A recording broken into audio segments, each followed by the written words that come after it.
and you can stop there, but typically you want to go past it a little bit till it gets fuzzy again. And then you can dial it back to where it's just sharp. And then you never have to touch it again until somebody grabs your rifle and turns it. But I usually mark my diopter to, a little orange or not orange, silver Sharpie or black Sharpie. So I know if somebody turns it, I can look at it and tell.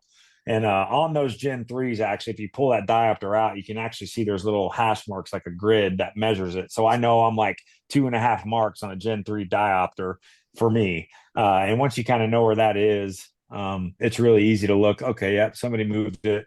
You can mark it with a Sharpie, or you can just look at the little measuring system that they have there on the Gen 3 on the diopter.